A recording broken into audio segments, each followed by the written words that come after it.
जन्म से मृत्यु तक 1000 रिश्ते बनते होंगे, मगर पिता जैसा केयर करने वाला और माँ जैसा प्यार करने वाला दोबारा कोई नहीं मिलता। नमस्कार, मैं हूं कमल श्रीमाली। आप सभी का स्वागत आपके अपने चैनल में और हमारे जीवन को सबसे अधिक प्रभावित करने वाले बृहस्पति के कर्क राशि में प्रवेश के इस विशेष एपिसोड में। यह एपिसोड आपकी राशि, नाम राशि अर्थात मून साइन पर आधारित है। एक छोटी सी अपील है आपसे कि यह चैनल और इसका हर एपिसोड आपके जीवन में इजीनेस, सुख, शांति, समृद्धि के लिए हमारा प्रयास है। आप भी हमारे इस चैनल को सब्सक्राइब कर, शेयर कर, कमेंट कर, लाइक कर, हमारा उत्साहवर्धन करें, सहयोग करें। ज्योतिष शास्त्र में बृहस्पति पूर्व जन्म के कर्म, धर्म, दर्शन, ज्ञान और संतान का प्रतिनिधित्व करते हैं। बृहस्पति के उच्च होने पर प्रगति, समृद्धि प्राप्त होती है और बृहस्पति के प्रभाव से व्यक्ति का वैवाहिक जीवन सुखमय हो जाता है। बृहस्पति आर्थिक रूप से संपन्नता प्रदान करते हैं और संसाधनों में वृद्धि भी करते हैं। बृहस्पति मानव की भौतिक क्षेत्र में उन्नति नहीं करते, अपितु आध्यात्मिक क्षेत्र में भी ज्ञान की चरम सीमा तक पहुंचा देते हैं। देवगुरु बृहस्पति जब राशि परिवर्तन करते हैं तो इसका असर ज्ञान, वृद्धि, शिक्षा, संतान, दान और पिता पुत्र संबंधों इन सभी पर पड़ता है। बृहस्पति 1st, 5th, 9th और 10th भावों के कारक ग्रह हैं। इन 4 भावों में स्थित बृहस्पति आपको धर्म, अर्थ, काम और मोक्ष, यह 4 प्रकार के पुरुषार्थ प्रदान करते हैं। बृहस्पति ग्रह को शुभता का प्रतीक माना जाता है। महिलाओं के लिए इसे पति का कारक और पुरुषों के लिए बृहस्पति को धन का कारक माना गया है। आपकी राशि से अर्थात चंद्र लग्न से दूसरे, 5वें, 7वें, 9वें और 11वें भाव में गोचरवश आए हुए बृहस्पति हमेशा शुभ फल प्रदान करते हैं। शेष भावों में बृहस्पति का फल सामान्य या अशुभ माना जाता है। बृहस्पति वृद्धि के कारक हैं, इसलिए अच्छी या बुरी जो भी घटना होगी उसमें इनका योगदान वृद्धि कारक ही होता है। तो आइए अब बात करते हैं बृहस्पति के गोचर समय काल की। ज्योतिष शास्त्र की गणना के अनुसार देवगुरु बृहस्पति 18 अक्टूबर 2025 को शाम 7:45 पर कर्क राशि में प्रवेश करेंगे, जो देवगुरु बृहस्पति की उच्च की राशि है। उच्च राशि में आकर के बृहस्पति प्रबल बलवान होंगे। कर्क राशि में बृहस्पति मात्र 48 दिन अर्थात 5 दिसंबर 2025 तक रहेंगे। इन 48 दिनों में ही बृहस्पति उन्नति, प्रगति, समृद्धि की झलक दिखला देंगे और बृहस्पति वापस आएंगे कर्क राशि में 1 जून 2026 से लगा करके 30 अक्टूबर तक। लेकिन 11 नवंबर 2025 को बृहस्पति कर्क राशि में वक्री हो जाएंगे और 11 मार्च 2026 को मिथुन राशि में आकर के मार्गी हो जाएंगे। आइए अब बात करते हैं आपकी राशि से विश्लेषण की। बृहस्पति आपकी राशि से शिक्षा और संतान भाव और अष्टम भाव के स्वामी हैं। अब आपकी राशि से नाश भाव में 12th हाउस में गोचरवश प्रवेश करेंगे। बृहस्पति इस राशि परिवर्तन से सुख भाव, रोग भाव और अष्टम भाव पर दृष्टिपात करके विशेष रूप से प्रभावित करेंगे। इस एपिसोड में हम आपकी सिंह राशि पर बृहस्पति के गोचर का क्या क्या प्रभाव पड़ेगा इसके बारे में विश्लेषण करेंगे। साथ ही आपके कार्य व्यवसाय, आपकी आर्थिक स्थिति, वैवाहिक जीवन, घर परिवार, शिक्षा और स्वास्थ्य पक्ष के बारे में भी अलग से विश्लेषण करेंगे। बृहस्पति की पंचम दृष्टि सुख भाव पर होने से आप घरेलू सुख प्राप्ति के लिए एक्सपेंसेस करेंगे और उन खर्चों को करने के बाद में आपको संतुष्टि और सुख प्राप्ति होगी। आप धार्मिक और अच्छे कार्यों पर खर्च करने का प्रयास करेंगे। घरेलू खर्च में वृद्धि होने के योग बनेंगे। माताजी के स्वास्थ्य में सुधार आएगा और उनके अंदर धार्मिक प्रवृत्ति में भी वृद्धि होगी और घर में भी शुभ मांगलिक कार्य होंगे, जिससे घर का माहौल भक्तिमय और धार्मिक होगा। मामा लोगों के साथ आपके रिश्ते अब बेहतर होंगे। यहाँ पॉजिटिव पक्ष की बात करें तो पंचमेश और अष्टमेश बृहस्पति का राशि से 12वें भाव गोचर आपको काम के सिलसिले में विदेश यात्रा करवाने में भी सहायक साबित हो सकता है। आप सिंह राशि वाले लोगों को बृहस्पति के राशि परिवर्तन से संतान से दूर होना पड़ सकता है और कई बार यात्रा में कष्ट और पैसा बहुत ज़्यादा खर्च हो सकता है और साथ ही खर्चों में अकस्मात वृद्धि भी हो सकती है। लेकिन वर्ष के अंतिम महीनों में जब 11 नवंबर 2025 से 11 मार्च 2026 तक बृहस्पति द्वादश भाव में वक्री अवस्था में होंगे, तब विश्वास पात्र व्यक्ति से भी धोखा मिल सकता है, ये कलंक लग सकता है। शरीर स्वस्थ नहीं रहेगा, सदाचार में भी बहुत कमी आ जाती है। व्यर्थ के झूठे उपदेश देते हुए आप घूमेंगे और बृहस्पति के वक्री काल में अपने लोगों से, परिवार वालों से या जीवन साथी से, संतान से मतभेद हो सकते हैं। स्वास्थ्य के प्रति विशेष सावधानी रखनी पड़ेगी, अन्यथा आप बीमार पड़ सकते हैं। आइए अब बात करें आपके कार्य व्यवसाय की, आपके कैरियर की। बृहस्पति महाराज की कृपा से नौकरी में आपकी स्थिति अच्छी रहेगी और आपको ईश्वर का आशीर्वाद या इष्ट का आशीर्वाद प्राप्त होने के कारण चुनौतियां खुद ही दूर होती चली जाएगी। आपके अंदर अध्यात्म और ज्योतिष जैसे सब्जेक्ट्स के प्रति जिज्ञासा बढ़ेगी, इंटरेस्ट बढ़ेगा, आप उन्हें अपने जीवन में अपना सकते हैं। आपको इस गोचर काल में व्यापार या नौकरी के सिलसिले में बाहर जाने का मौका मिल सकता है। आपको विदेशी भूमि से कई अच्छे अवसर प्राप्त करने में सपोर्ट मिल सकता है, सहायक साबित हो सकता है।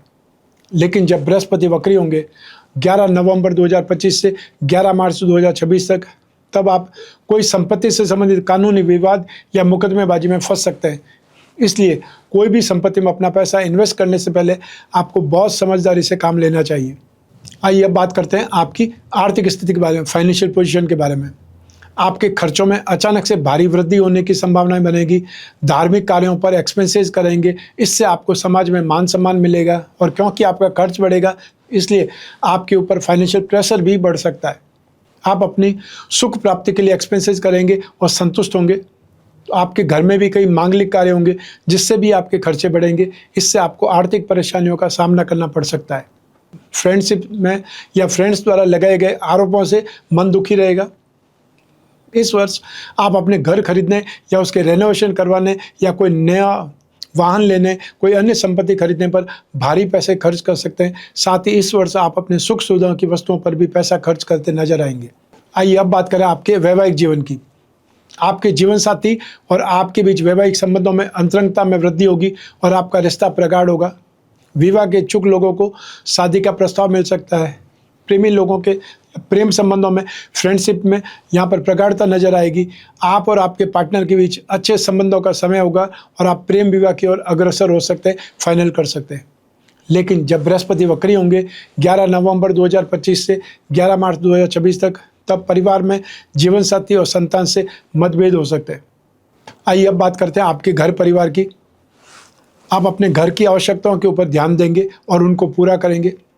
आप अपने विरोधियों से विनम्र व्यवहार करेंगे जिससे वो आपके मुरीद बन जाएंगे, और घर में विवाह या पुत्र के जन्म का अवसर संभव है। तो साथ ही बड़े भाई बहनों के साथ में विचारों में कुछ मतभेद हो सकते हैं। लेकिन जब बृहस्पति वक्री होंगे 11 नवंबर 2025 से 11 मार्च 2026 तक, तब आपके जीवन में ऋण अर्थात कर्ज, रोग और विवादों का आगमन होगा। अपने दोस्तों या परिवार वालों की मदद करते समय लिमिट का ध्यान रखें, अन्यथा बहुत कड़वा अनुभव आपको हो सकता है। हालांकि सकारात्मक पक्ष पर बात करें तो यहाँ आपके मामाओं के साथ में आपके रिश्ते बेहतर होंगे। आइए अब बात करते हैं आपके एजुकेशन की, शिक्षा सुख की। बृहस्पति के इस गोचर में फाइनेंस, डिजाइनिंग, रिसर्च बेस्ड शिक्षा आपको सफलता दे सकती है। स्टूडेंट पढ़ाई में अपना परफॉर्म बहुत अच्छा करेंगे और कंपटीशन एग्जाम की तैयारी कर रहे स्टूडेंट्स भी यहाँ पर अच्छी सक्सेस पाएंगे। मेडिकल, आईटी, इलेक्ट्रॉनिक्स, रोबोटिक्स में एग्ज़ाम आपके बहुत अच्छे होंगे। हालांकि यह गोचर पीएचडी या जो भी स्पिरिचुअल साइंस के क्षेत्र में स्टूडेंट्स हैं उनके लिए बहुत ज़्यादा शुभ रहेगा, और जो स्टूडेंट्स बाहर जाकर के हायर एजुकेशन प्राप्त करने के इच्छुक हैं उनके लिए गोचर सपोर्टिव होगा। आइए अब बात करते हैं आपके स्वास्थ्य की। माताजी के स्वास्थ्य में सुधार आएगा और बृहस्पति की कृपा से माताजी के अंदर धार्मिक प्रवृत्ति में वृद्धि होगी और घर में भी शुभ कार्य होंगे, जिससे घर का माहौल भक्तिमयपूर्ण या फिर आध्यात्मिक हो सकता है, धार्मिक हो सकता है।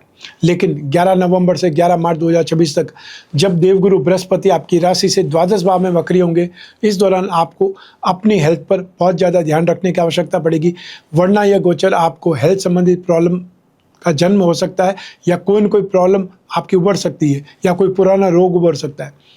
आपको आर्थिक हानि और आपके खराब स्वास्थ्य के चलते बढ़े हुए खर्चों का सामना करना पड़ेगा, वहाँ आपको ध्यान रखना पड़ेगा। आइए अब बात करते हैं बृहस्पति ग्रह की शांति के कुछ उपायों के बारे में। मधुमेह अर्थात डायबिटीज़ का सीधा संबंध कुंडली में बृहस्पति से माना जाता है।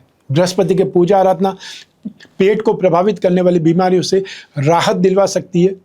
अगर आप बृहस्पति के दुष्प्रभाव से पीड़ित हैं तो इन उपायों को अपनाना चाहिए। सबसे पहले 10 अवतार विष्णु कवच धारण कर सकते हैं।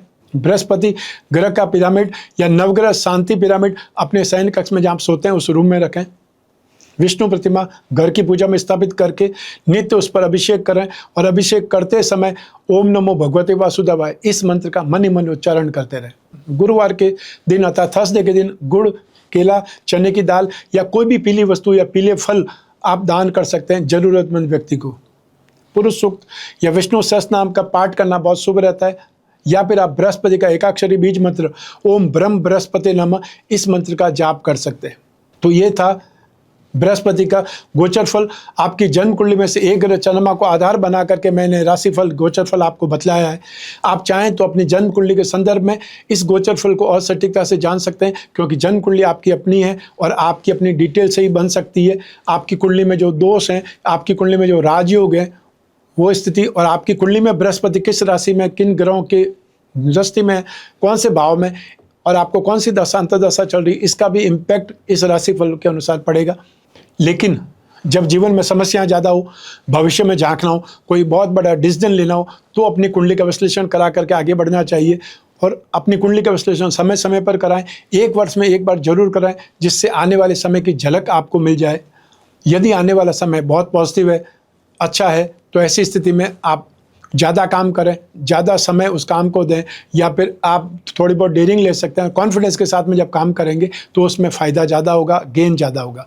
और यदि आने वाला समय नेगेटिव है तो नुकसान से बचने के लिए अलर्ट रहें, नुकसान से बचने का प्रयास करें। जितना नुकसान बच जाएगा वो आपका गेन ही होगा। तो ऐसी स्थिति में आपको जब भी अपनी कुंडली का विश्लेषण कराने की इच्छा हो, जिज्ञासा हो, स्क्रीन पर दिए नंबर पर संपर्क करके आपको अपॉइंटमेंट फिक्स करना है। वो अपॉइंटमेंट चाहे वीडियो कॉन्फ्रेंसिंग के लिए हो सकता है, टेलीफोनिक कंसल्टेंसी के लिए हो सकता है। आप कोई भी कंट्री में रहते हो, कोई भी सिटी में रहते हो, अपने घर बैठे हुए अपनी कुंडली का विश्लेषण करवा सकते हैं। जो पूछना चाहें पूछ सकते हैं, जो आप डिस्कस करना चाहें वो आप डिस्कस कर सकते हैं। जो उपाय होंगे आपको बताए भी जाएंगे और आपको लिख करके व्हाट्सएप के माध्यम से या ईमेल के माध्यम से भेजे भी जाएंगे। मैं कामना करता हूं कि आप स्वस्थ रहें, प्रसन्न रहें, सुरक्षित रहें। अपना और अपने परिवार का बहुत बहुत ख्याल रखें। आप सभी को मेरा नमस्कार, बहुत बहुत शुभकामनाएं। ईश्वर आपकी रक्षा करे। धन्यवाद।